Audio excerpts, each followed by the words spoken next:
ইহ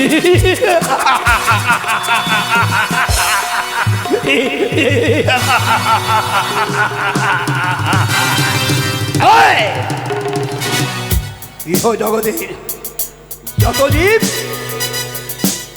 যাই সেই জগতে সমস্ত জীবের অধিকার আমার। আমি হচ্ছি স্বয়ং স্বয়ং যমরাজ।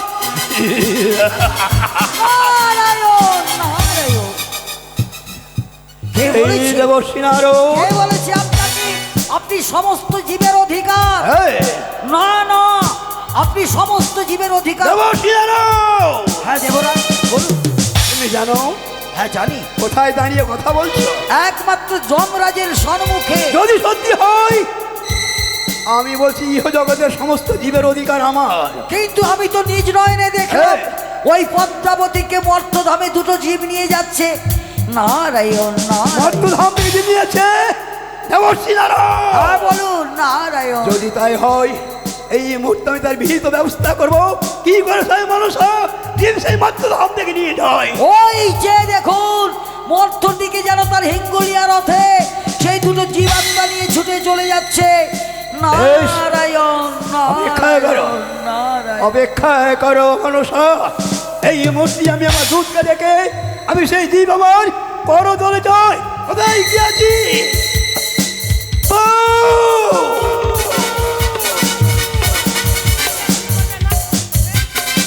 প্রণাম হয় প্রভু তোমার চরণে শতবার। কোথায় ছিলে? এই মুহূর্তে আমি আদেশ করি শিবনন্দিনী মানুষ চলে যাচ্ছে সেই পবিত্র জীব নিয়ে। এই মুহূর্তে তুমি বিলম্ব না করে অনতি বিলম্বে সেই জীব জয়। প্রভু তোমার আজ্ঞা আমার শ্রীধার্য, যাহা বলিবে আমি অক্ষর অক্ষরে পালন করি। এটাই কবি জয়। প্রভু তুমি আশীর্বাদ করো, তোমার কাজ যেন আমি সফল করে আসতে পারি। আমি যেন জিততে দেব। এই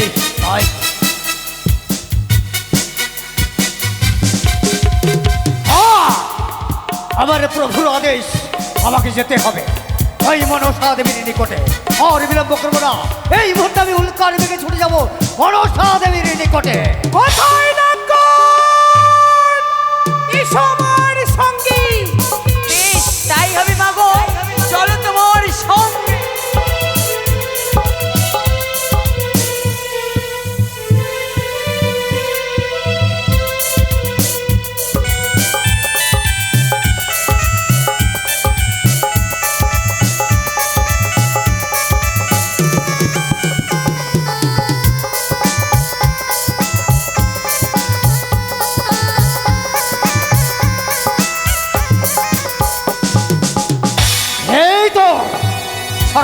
চলে এসেছি। এই তো দেখতে পাই মনসা দেবী। হ্যাঁ মনসা দেবী, কে তুমি? আমায় চিনতে পারছো না? আমি যমদূত। যমদূত? হ্যাঁ। তবে শিশু পাতালে বা মনসার সর্বকে কেন? তোমার কাছে কেন এসেছি? ওই তোমার কাছে যে দুটো জীব নিয়ে যাচ্ছ সেই দুটো জীব আমার হাতে দাও। আমার প্রভুর আদেশ। সামান্য যমদূত হই এই মনসার কাছে চাইছো তুমি? ওই উৎসাহের একজন আত্মা? কখনো নয়। উৎসাহের আত্মা আমার প্রাপ্য বলি আমি নিয়ে যাচ্ছি সিজুয়া ধামে। যদি আমায় সহিচ্ছা না দাও তবে তাহলে তোমার সঙ্গে আমি ফল ত্যাগ করে আমি সেই দুটো জীব নিয়ে যাবো তোমার কাছে।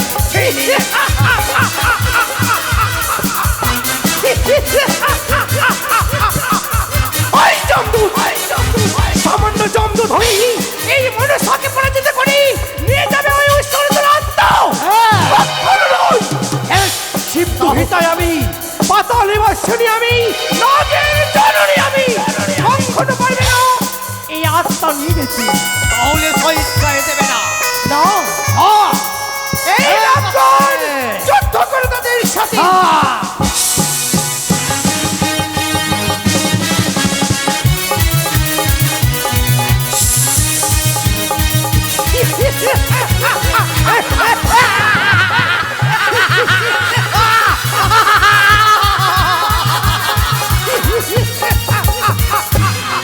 এই সামান্য জমদূত হয়ে আত্মা নিয়ে যাবে ওই জমলোকে কখনো নয়।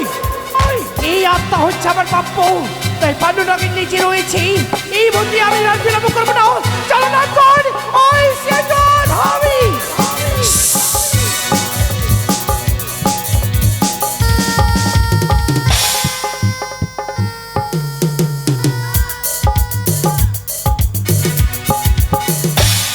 এত বিলম্ব কেন? পাটির আমার দুধকে এখন পর্যন্ত আমার হস্তক্ষেপ চলছিল।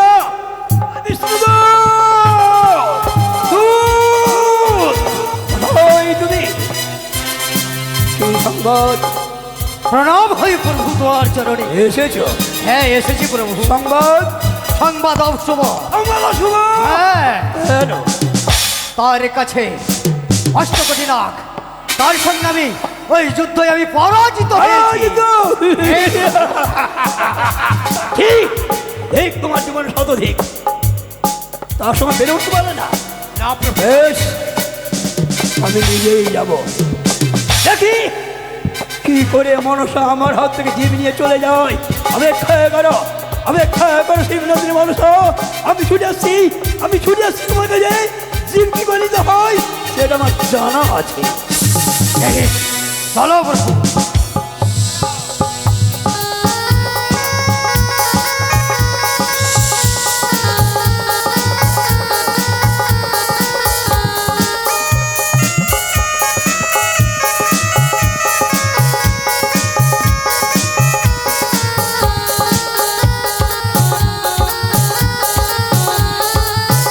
মনসা! ধর্মরাজ হ্যাঁ, প্রণামিত বুঝাবে। তুমি আমাকে বাধ্য করেছো আসার জন্য। বাধ্য? হ্যাঁ, এমন কি কার্য? তুমি ভালো করে জানো, তুমি জানো, আবার বৃদ্ধ বনিতা পৃথিবী সকলেই জানে, যত জীব ইহ জগৎ থেকে যায় সমস্ত জীবের অধিকার আমার। তাই বলি তুই যে জীব নিয়েছ সেই জীব আমার হাতে তুলে দাও। না, কখনো নয়, কখনো নয়। না। শোনো দাম্ভিকা রমণী, তোমার আমি দম্ভের প্রশংসা করি। স্বেচ্ছায় জীব না দাও, প্রয়োজন হলে আমি অস্ত্র পরিচালনা করে সেই জীবন কেড়ে নিই। ধর্মরাজ! শোনো ধর্মরাজ, সকলে জীবের অধিকারী হচ্ছে তুমি, আর এই উৎসর্গকে আমি নিয়ে শীতাল ভঙ্গ করি এই মর্তের মাঝে দিই। তাই উৎসর্গের আত্মা শুধুমাত্র আমার। মনসা, স্বেচ্ছায় যদি না দাও তবে প্রয়োজন হলে আমি অস্ত্র ধারণ করবো। ধর্মরাজ, ভুলে যেও না, সিদ্ধ হিতা আমি ইচ্ছা করলে স্বর্গ মর্ত পাতালে আমি বলয় করতে পারি। মনসা! আর সামান্য ধর্মরাজ হই এই মনসার সঙ্গে করবে তুমি যুদ্ধ। হ্যাঁ, নিশ্চয় তাই হবে, যুদ্ধে যদি পরাজিত করতে পারো তবে আত্মা তুমি আমার কাছ থেকে নিয়ে যেতে পারবে। বেশ, তাহলে তুমি আমার জীব স্বেচ্ছায় যাবে না? না, দেব না। বেশ, প্রস্তুত হয়ে যাও।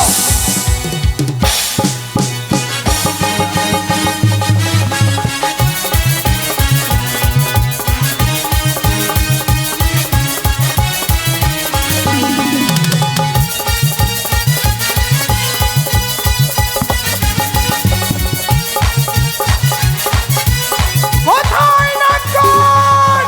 বন্দী করে ধর্মরাজকে।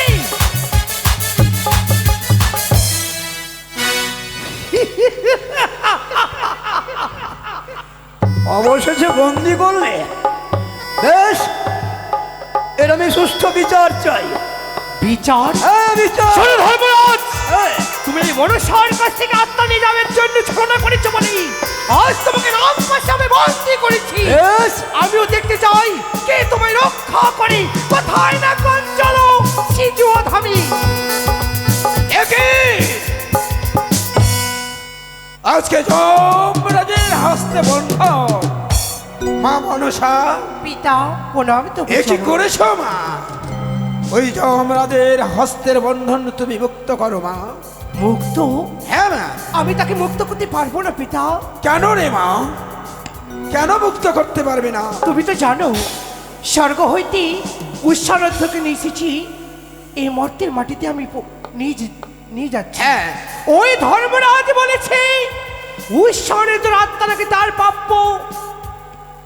শর্মা শোন, স্বর্গ মর্ত পাতাল এই ত্রিভুবনের মধ্যে যত জীবের মৃত্যু হবে সমস্ত জীবের অধিকার ওই যমরাজ। আমি জানি পিতা, এই মর্তের মাটিতে যত জীব রয়েছে সকল জীবের অধিকারী হচ্ছে শুধু একমাত্র ধর্মরাজ। তাই বা? কিন্তু পিতা, উৎসরের দর আত্মা যে আমার প্রাপ্য। পাবে মা পাবে, আগে মুক্ত করো, তার হস্তের বন্ধনে মুক্ত করো, আমি তোমার সমস্ত ব্যবস্থা করে দেব। কোথায় না কোন মুক্ত করে দাও ধর্মরাজকে। ধর্মরাজ, বলুন দেবাদিদেব। দুঃখ করো না, আজ আবেগের বসে হয়তো আমার কন্যা তোমার হস্তে বন্ধন দিয়েছে, হ্যাঁ হ্যাঁ, তাই আমি এর সমাধান করার জন্যই ছুটে এসেছি। তোমরা যদি এইভাবে যুদ্ধ করে যাও তাহলে সারা পৃথিবী টলমল করে উঠবে, তাই আমি বলতে চাইছিলাম মা মনসা, পিতা, তোমার কাছে যে দুইখানা জীব রয়েছে সেই জীবকে তুমি দিয়ে দাও ওই যমদণ্ডে। না ওগো পিতা, তুমি তো জানো বিশ্ব মাঝারে বিশ্ব পূজিত হবার জন্য ওই সরদকে তাল ভঙ্গ করে নিয়ে এসেছে মর্তের মাটিতে। যদি আমি যমলোকে জমা দিয়ে দিই সেই জীব, হ্যাঁ আমার যে কার্য সফল হবে না পিতা। হবে, কেন হবে না? তুমি তার কাছ থেকে দাদা বলে তোমার প্রয়োজন যখন হবে তখন দাদা বলে তার কাছ থেকে তুমি নিয়ে চেয়ে হ্যাঁ নেবে। ঠিক বলেছি বোন। তুমি মনে কিছু না ভেবে তোমার হস্তে দুটো জীব আমার হস্তে অর্পণ করে দাও। যেদিন প্রয়োজন হবে তুমি আমার কাছে বলবে দাদা আমার প্রয়োজন, সেই দিনে তোমাকে হাসতে হাসতে কিন্তু দিয়ে দেবো। তবে কথা দাও হ্যাঁ এই মনুষ্যর সঙ্গে কথা দিলাম বোন। আমার যখন জীবের প্রয়োজন হবে হ্যাঁ, আমি যমলোকে গিয়ে আমার কিন্তু ঈশ্বরের আত্মা আমাকে দিতে হবে। আমি কথা দিলাম ভগ্নী, যেদিন জীবের প্রয়োজন হবে আমি হাসতে হাসতে ওই জীব দিয়ে তোমাকে আমি দিয়ে দেবো। বেশ, হ্যাঁ। তাই হবে। আমি আত্মা প্রবেশ করেছি। বেশ।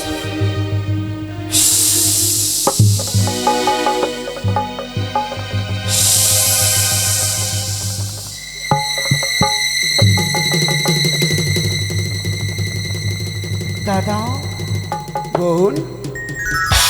আমি আত্মা তোমায় দান করেছি, হ্যাঁ কিন্তু তুমি আমায় কথা দিয়েছো যেই দিন আমার প্রয়োজন হবে হ্যাঁ। সেই দিন ওই স্বর্ণের আত্মা আমার হস্তে সঁপে দেব। আমি দিয়ে দেবো, বেশ, কোনো অসুবিধা হবে না বোন। আমি সময় হলে চেয়ে নেব। বেশ, আমি তোমাকে দিয়ে দেবো। বেশ, তাই তাহলে- ঠিক আছে রে মা, আসি বোন। তাহলে আমরা আসি। চলো যমরাজ।